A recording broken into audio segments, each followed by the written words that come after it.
how did you grow up? What was money like when you grew up? And that really shapes your personality with money going forward. What if there are things we never had the opportunity to learn? We've all been to school or training, but there are things they never taught us that actually make a powerful difference in life. I'm here to share with you all the pieces you've been missing: mindset, health, success, and more. And we'll all learn together from guests along the way. We may not have learned it the traditional way, but oh my goodness, let's keep learning how to do things differently. OMG, hello, my friends. Here we are to talk about money mindset for week 2 of our 2-week mini series this year. So I'm excited about this one. You know, because I told you last week, and in fact, if you haven't listened to episode 71 from last week, go back and grab it. I'll put the link in the show notes. Money mindset is so powerful, and this is a topic that so many people are looking for help with because we make it be something big and huge and scary sometimes, right? So this week, we're coming from a really interesting perspective. Not only are we going to talk about how we look at and deal with money, but what about if we are deciding money with a partner, a spouse, whoever, a family member? Do we have the same personality as they do when it comes to money? And as you can imagine, that's probably going to be a big deal when you're making decisions. So my guest today, Shari Rash, is the host of Money Chic with Shari podcast. So another podcast host. We, of course, love another podcast host. She is also the author of Insider Secrets and Women and Money. She has had a 17-year career and is the founder of GWA Wealth, which is a virtual financial advisory firm helping women and millennial families with financial challenges and making it fun and making it no nonsense and making it comfortable. She sees that communication about money has been such a negative thing for her generation, and she's working to undo that taboo, and I love it so much. She's also a mom of 4, plus a golden doodle, and spends way too much time in her minivan driving her kids to many activities, and I've been there, Shari. So welcome. And I'm so excited to have you here. I always find that people's stories are powerful, and I like to start with that. So tell us, Shari, how did you end up working in financial planning, financial advising, and then incorporating mindset into it? So I think I'm one of the few that I graduated college with a degree in what I'm actually doing. It feels like so often we have our education and then we go on a different path and we wind up somewhere else. But so when I finished college, I went for finance. I have a finance degree, and it just seemed like the logical step to be a financial advisor. So straight out of college, I got the appropriate licenses for that. And to my surprise, no one was giving their life savings to a 22-year-old fresh out of college. It was What? shocking. I know. It was surprising. It's like, wait, I'm super qualified and I know so much stuff. So let me manage all of your money. So I pounded the pavement for a while and definitely had way more disappointed days than good days. And, I knew that this is where I wanted to be, but the time just wasn't right. So I ended up, my mom was like, go to this career fair. And I'm like, all right, I'll go to this career fair. And I went to a career fair and I met who was then going to become my new boss, but he was on another side of the industry. So they were actually representing product companies that helped financial advisors choose products for their clients. So it was great because it was kind of like I never even knew that this existed, and it helped me introduce through this position that I ended up being in for 14 years, introduced me to so many different advisors, and I got to learn so many businesses and Mm-hmm. great things to do, not so great things to do. And I just always had like kind of that nagging voice in my head going, you enjoy this. This is great. I mean, I traveled, to every state, met thousands of advisors, and it was fun, but it was like, this isn't what you always wanted to do. You wanted to be the advisor. You wanted to work with the end user. So that's when I started my firm about 4 years ago, and I took all this knowledge that I had, and what I found was that there was almost a jump from, okay, well, here's your problem and here's the solution, without kind of getting to know the client first. So it was like, okay, problem, solution, fix, see you later. But the clients were not necessarily feeling like their problem was fixed, because money is emotional. And I Yes. don't know if many advisors really are aware of that, how emotional money is. And I think it's because I'm a woman, and women are inherently more emotional about most things. And that's not a bad thing at all. It means that we are more intuitive and we attach feelings to it.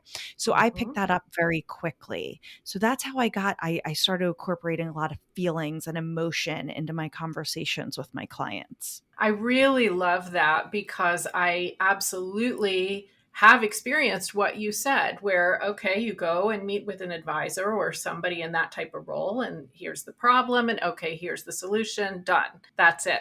Mhm. And you're right, there's not discussion in the middle. And depending on how we feel about money, we shoot ourselves in the foot related to money, or we want more, or we feel bad about it, then we're going to make totally different decisions. So, yes, this is why I was excited to have you on, because I think I mentioned to you one of our most popular episodes so far was on money mindset, straight money mindset. And so having you come in with this advising angle as well is huge, because Yeah. we can focus on mindset and be practical too, right? Exactly. And it is a mindset, and I think many people don't realize that the way they feel about money, or in general, everyone else doesn't feel the same way as them. And Mm-hmm. it's just like the way our personalities are. Not everyone has the same personality, right? And our personalities are, one, we're born with it, but then also it's based heavily on our environment. And the money personality is the same exact way. And you may feel a certain way about money, and you're right, but you're also you're not wrong, but you're not right, right? It's just different than everyone else. So it's important to see, how you got there, and acknowledge that you are different. It's not right, it's not wrong, it's just different, and how that money personality impacts you every single day, and you don't even Yeah. realize it. Yes. And that's what I want to dive into, actually. So, money personality. When you said this to me before, when we were talking, I was intrigued. Tell us more about what you mean by money personality, because we can guess, but give us a little bit more detail about that. Well, just like you think about a personality, right? Someone could be extroverted, introverted. There's so many different things that we attach our personalities to, like, oh, I'm an empath, or, oh, I have social anxiety, or so. There's so many things that we attach, we label our personalities, and money is the same way. So generally speaking, and I say with everything with money, you can Google it. Google can be your friend, but it can also be your foe. There can be analysis paralysis. So if you were to Google money personalities, there's going to be so many different articles or blogs about this. So generally speaking, though, there's a handful of money personalities, and you don't have to be all or nothing. It's kind of also a continuum. Well, I can be a little bit of this and a little bit of that, just like our regular personalities are. Mm-hmm. But generally speaking, as far as money personalities go, are you a spender? Are you a saver? Are you indifferent to money? Are you a money maker? Are you a saver splurger, which means like you save money, but then you also spend it just as quickly? Are you a gambler, and do you worry about money? So again, you're not all or nothing. You could be a combination, but they're very distinct and different. Yes. Oh my goodness. So all of those I think make sense to me. You said indifferent to money. So that one, I guess I understand spend, save, splurge, gambler, indifferent to money. How does that look typically? There's an extreme to all of these as well, right? So like to give Right. you an example, like you say, well, I'm a saver, which that's not bad, right? But then there's I call money hoarders. That's one that I coined. That's where it's like kind of like, all right, well that's where it's a little bit not dangerous. That's a bit of an extreme word, but this is where we need to have caution, right? So if like you find you're hoarding money, a indifferent is yeah, I don't really care too much about it. Like things, it kind of everything just kind of works, and I'm not quite sure why, or or my spouse or my partner takes care of most of it, so I'm not too concerned. Like that's kind of the indifferent. Like it's like you function, it exists, but it doesn't have an impact on your life, if you will, right? I The see. extreme to the indifferent is the head in the sand. Like, I know nothing about money. I don't want to know anything about money. That's where, and I find a lot of women are in that position of my husband handles everything and I don't know anything and I'm okay with it, kind of. And I'm happy to not know anything. Yes, and it's funny that this comes up because my husband and I were in the car this weekend talking about this very thing, and he was saying, "I don't understand why both partners of whatever the relationship is wouldn't want to know, where the money is and how it works. It doesn't make sense to me." And he's way more interested in it than I am. I have a touch of the indifference a little bit, Yeah. but I do know enough. I make sure I know enough. So it's a good point. Put head in the sand is extreme. Yeah. A lot of times, and it's typical gender norms is the man, the husband, or handles most of it, and then the wife is kind of like, I kind of know where things are, or but I just let them handle it. But if you think about it, that's like so ingrained from just society. I mean, women couldn't even have their own credit card, buy a house. I mean, on their own from the 70s. So you could be a successful woman in the 70s and not be able to have your own bank account if you were single without your father co-signing for you. I mean, that's insane. It is insane. Yeah. That just shows that work how it's like kind of like in the back of our minds and we don't even realize it because a generation ago was we were dealing with that. That's true. And I was born in the 70s. So that's certainly the type of parents that I grew up with, I'm sure. And listeners, just so you know, this is only the second time I've ever heard this statistic about the 70s and women needed a man, a father, or a husband to sign. I Googled it and it's true. Not that everything on Google is true, but I did check. Yes. That's why I say the 70s because I don't have the exact year. So I'm like, don't quote me, but it's the 70s. I don't know the year. I want to say it's 74, but I can't remember offhand. I was thinking 76, so it doesn't matter. It was somewhere in Yes. there. Yeah, it doesn't matter. So another thing that you mentioned to me, I'm going to kind of weave two questions together here, but you mentioned to me that it's important that we maybe recognize what our first memories of money are. And I want to talk a Mhm. little bit about that, but I also was going to ask, where do our money personalities come from? And I feel like this kind of might be intertwined. Yeah, so I'll talk about the second question first. I mean, our money personalities come from what I mean, you're born with a personality, right? But a lot of it is your environment and it shapes you. So if you think about, if I rambled off those personalities pretty quickly, and you may have, when I was saying it, go, oh yeah, that does seem like me, and that one does too. But then think a little bit harder of how did you grow up? What was money like when you grew up? And that really shapes your personality with money going forward. So if you grew up in a household where your parents were arguing about money a lot, that may make you a saver/hoarder because we never had enough money, or you may think net money is a bad thing, so you might be indifferent to it. Everyone can have their own reaction to it, but what was money like, or what was the discussion around it when you were growing up, really helps to shape it. If you grew up in a household where there was never enough, or if it was never talked about, it was taboo. If you heard like rich people are bad, all of that rhetoric helps to shape your money personality. Yes, yes.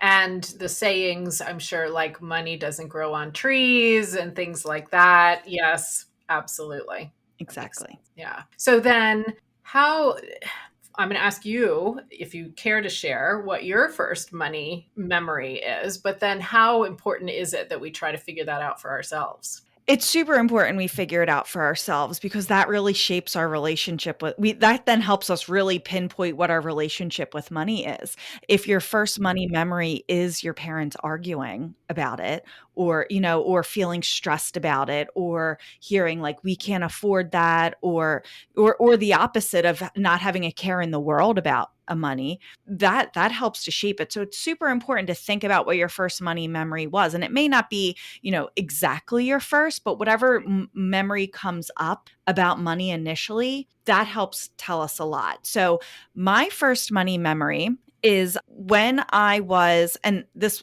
is what I think of when I think of my first money memory. I'll tell a story after this that shows that I've always kind of thought about money, but which I recently discovered. So my first, so I my so to give my money personality, I'm a saver splurger. I like Okay. saving money. I like watching it accumulate, but then I'm going to spend it too. I like spending money. So, and I'll talk about how my husband and I view spending money differently because we're both Yeah. saver splurgers, but our splurging's different. So, I remember when I was like, I think I was like 14 years old, or I was 13 going about to turn 14 right in the summer because my birthday's in September. My dad said to me, you like to buy all of this stuff. You like your stuff. He's like, but I'm done paying for your stuff. You need to go get a job. And I'm like, okay, I'll go get a job. And we lived in a beach town, so it was touristy. And so the summer season was about to start. And so my mom took me around to different restaurants to hire me. And no one would hire me because I was too young. I was Mhm. like just a little too shy of like the working age. And it was like, I'm like, oh my God, what am I going to do? Like, I need to buy my stuff. I need to get a job. This was a big deal. So a restaurant that we always frequented ended up, I just literally making up a job on the spot for me. She's like, you could be a toast girl. Didn't know what a toast girl was, but I showed up, Saturday morning, 7 a.m., ready for my shift. And I made toast. I made toast and I made waffles and I took my job very seriously and it was great. And after my first, so I got paid hourly and that's all I expected to be paid. But Right. then when the shift was over, all the servers tipped me out, just like they would tip out a busser. Nice. So, and like the little aprons with the pockets that you wear in the front. And so I'm riding Yes. my bike home and I've like, my pockets are full of cash. So I come home, my parents are like, how was your shift? Like, good. And I just start pulling all of this cash out of my apron. And I'm like, look at all of this. And they're like, holy mackerel, like kind of doing the math of, you're getting minimum wage plus like you're making a lot of money for a few hours of work. And that was my summer. I did that every weekend and that was it. And I was making it faster than I could spend it. So I started accumulating and I would take the money and I'd put it on my bed and like, okay, I'm going to put this in the bank and this is going to be my spending money. And I would organize my money and I'd like to look at it. And that really that's my first powerful experience with money because one, it was immediate gratification. I worked and I got it. And then by the time I got my paycheck, it was like, I'm like, whatever. Like I have my cash. I don't care as much Right. about this paycheck because you had to wait for it and all. So it was immediate gratification. I could see it, right? And I think that's also an issue people have with money and finances is that it's all like kind of in the cloud, if you will. It's not tangible. And then I could separate it and spend it, save it, what have you. So that's really what created who I am today was that experience. I can absolutely see that. And knowing that we were going to be talking about this today, I was trying to think back and figure out what maybe mine is. And Have you ever heard of the upper limit problem? We have a belief in our minds that there is a certain amount of success and happiness that we can have. And when we start to get close to that, boy, are we going to self-sabotage. And that might be negative self-talk. It might be not doing what we know we should do. So many things. If this is something that you find you struggle with, you're your own worst enemy, then I have a curated series of podcast episodes for you. So grab them for free at bit.ly/empowered self-talk, and you'll learn how to grow that upper limit as well as speak kindly to yourself while doing so. Bunches of things come to mind. As you said, it's hard to know what's the first one or anything, but I have definitely an indifference trait, and I'm trying to become less indifferent, I guess is the way to say it, but I know I have that. And so I think it was when we were kids, my sister and I and my parents, we flew to California. This was in the 80s to visit my aunt and my cousins.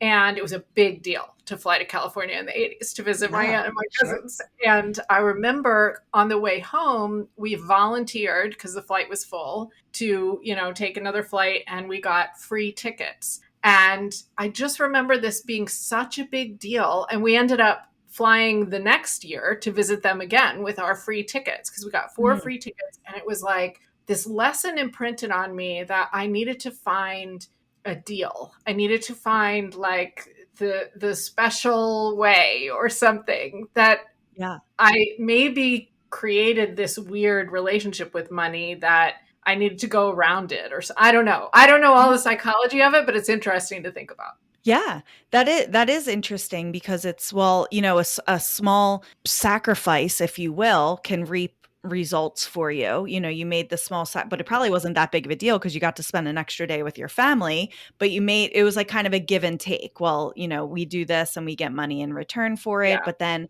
it allowed you to do something that you probably would not have been able to do again, which was fly for a second year to California. Yeah. So, yeah.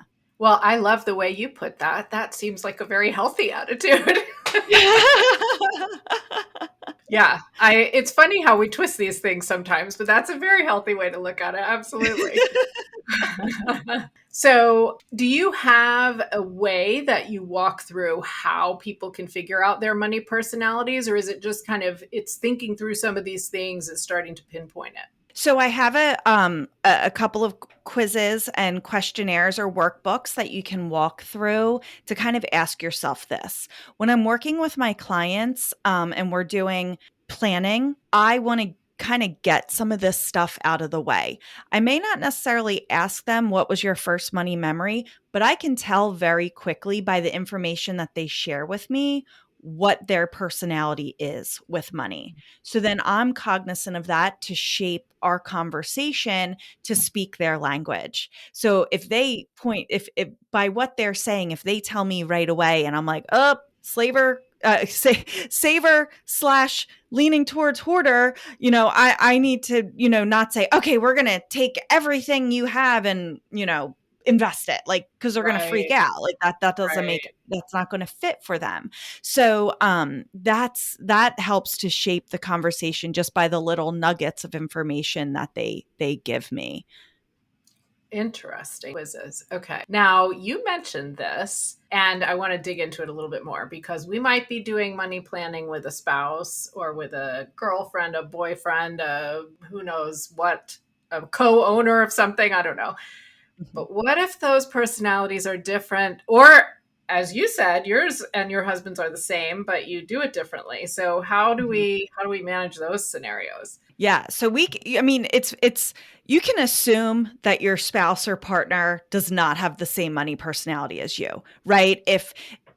Because even like I said, my husband and I are similar, but what we value spending our money on is different. So even though we're similar, the end result is still different. So there still can be friction. So just assume that your spouse or partner does not have the same money personality as you, because everyone every couple, money is never fun to talk about, right? I love talking about money because to me, it's just a tool, and it's we as humans attach our emotions to it, and we need to remove the emotions from it, even though that's difficult. So if you think of, if you identify your personality, rather quickly, again, saver, spender, indifferent, moneymaker, saver, splurger, gambler, worrier, if you think of yours and think of your spouse or partners, you can kind of see it's just two completely different mindsets. So you have to understand theirs first, right? Because no one's right or wrong. Like a spender isn't wrong. It's just different than a saver. Like you're never going to be on the same page. So understanding where the other person is coming from first is super beneficial. So again, you can shape the conversation, or, and help them see your point of view while understanding their point of view. Yes. So so my husband and I are very much on the same page with what we want to do, or how we want our money to work for us and what we want to accomplish. But where we are different, and I'll say, even though I talk about this all day, every day, it took me a very long time to go, oh, that's how we're different. So we both like to save. We both like to see accumulation. We both, are good for saving our goals, for goals and all of that. But then we like to spend, budgets. I hate the word budget. The B word is bad. So I like spending strategy, but like budgets and restriction, like that doesn't work for either of us, right? Okay. He thinks it works for him, but he's mistaken. It doesn't work for either of us. But so we both like to spend. But what I like to spend on stuff. I like my dad said, you like your trinkets, you like your stuff. I like gardening. I like decorating. So if you, say, here, Shari, like we're going to go shopping, where are we going to go? We're going to go to like a decorating place, or, pick out, flowers and plants and all of that. Where if you said to him, like, where do you want to go? Like he's going to go golf, or he's going to buy a nice bottle of wine, or he's going to buy a nice steak. So he values experiences more, and I value things more. So he says like you spend money. It's like, yeah, I spend it on stuff. You spend the same amount of money I do, but yours is gone very quickly after it's consumed or experienced.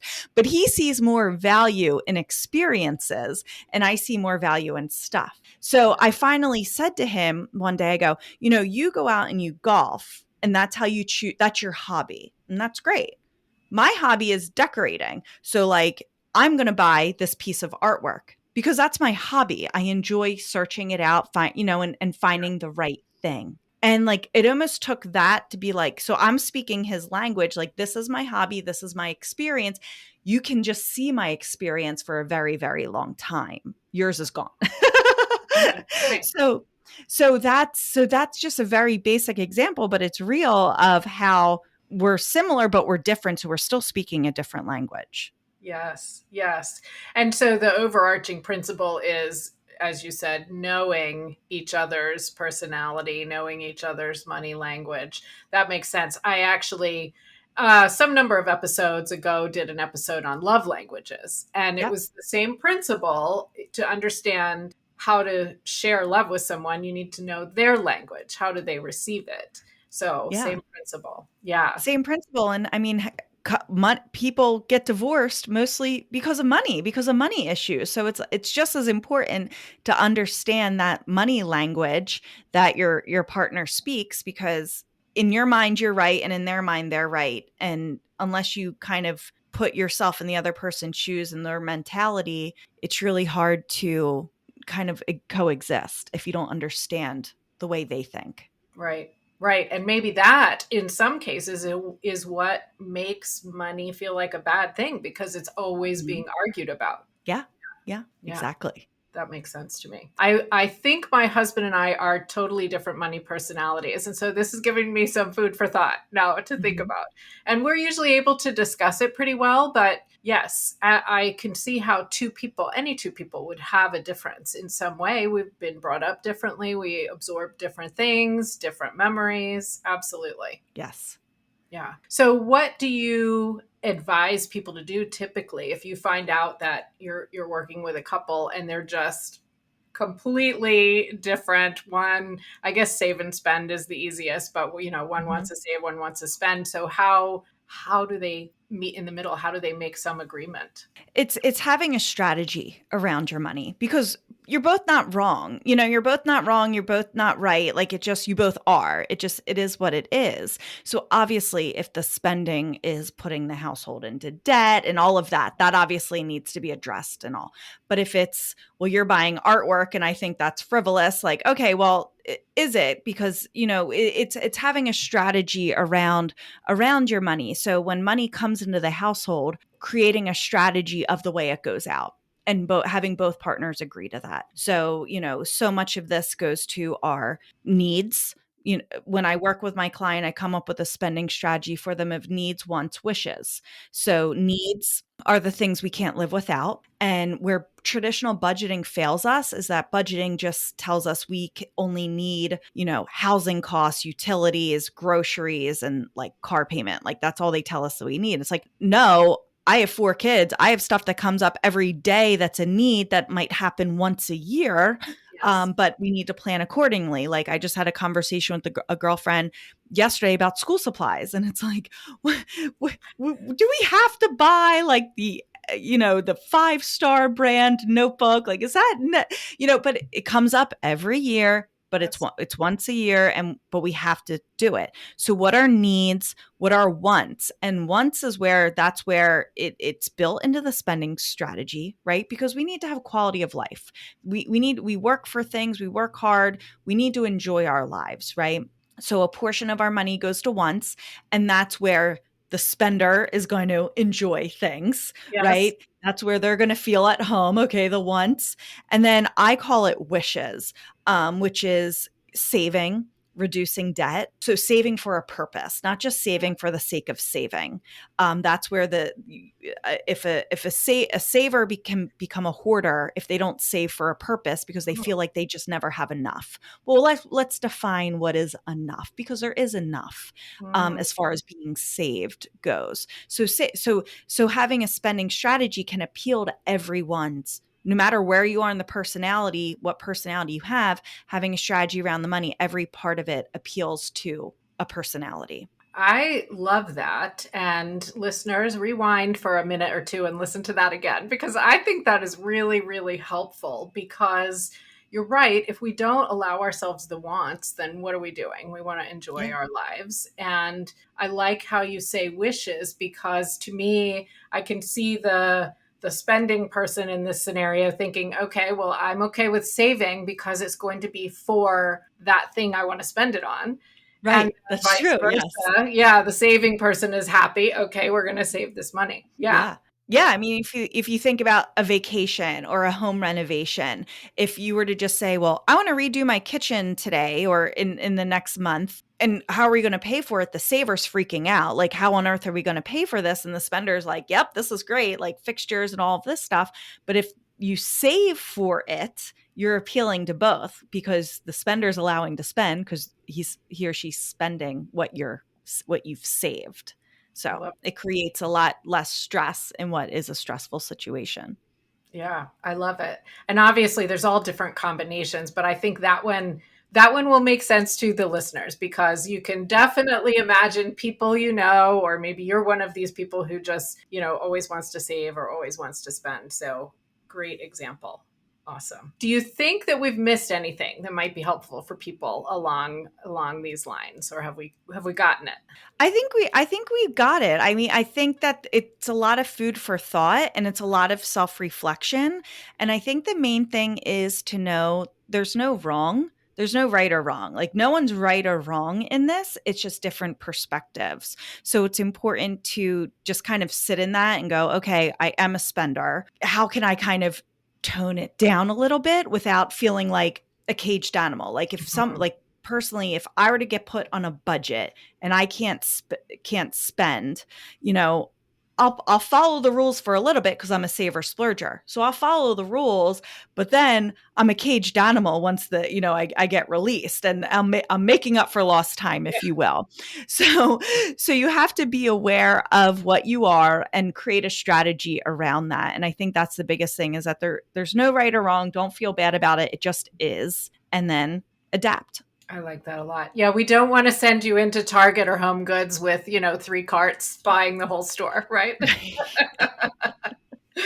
Yes, people joke about that all the time, but yeah, that's a real thing. Well, if people are curious to find out more about this, potentially connect with you or work with you, how can they do that? So if you just wanted to find out more about the money personalities, you can go to Money Chic, CHIC .myflowdesk, FLODESK.com/money personality. And that's where you can learn all about these money personalities and some strategies once you identify what you are, to embrace it, maybe tone it down a little bit. And that's where you can get that. I have a podcast myself. It's called Money Chic. Chic stands for confident, healthy, informed, and capable. And we're talking about topics just like this. And so making money very approachable and fun. So if you are a little indifferent, it helps you to become a little less indifferent. If you are a bit of a worrier, it helps to take the worries away. So it's just a fun conversation about money topics just like this. Love it. Thank you for that. And I will make sure to put the links in the show notes too for both of those. And I think I know my money personality, but I'm absolutely going to take the quiz because I want to try it out. Perfect. Okay. Well, let's go to the last question then, which is the one that I ask everyone. And so listeners know that on Spotify and Amazon Music, actually, we have a nostalgia playlist. And so tell us a song that gives you a feeling of nostalgia or has good memories attached to it. I would say the Beach Boys, California Girls. Ooh. That is that came out, and I remember I was having a birthday party and my parents rented a karaoke machine. And I remember sitting on my couch with my girlfriends just singing that song. Awesome. So that was a very, very nostalgic song for me. And it's fun. The Beach Boys are going on tour, and I'm checking their tour dates all the time for when they're coming to my area, and they're not yet. So I'm like, but I'm the amount of times I'm going to their site checking is probably not normal. I'm just waiting for it to pop up one day. It'll pop up that they're going to Charleston and life will be awesome. First of all, I love that song. Great song. But second of all, there are so many groups and people touring now that were famous when, I don't think we're too far apart in age. So I'm going to say when we were younger, and I'm thinking, wow, nobody has any excuse about being too old to do something. If they can go on tour at whatever age they must be now, that's incredible. Yeah. Yes.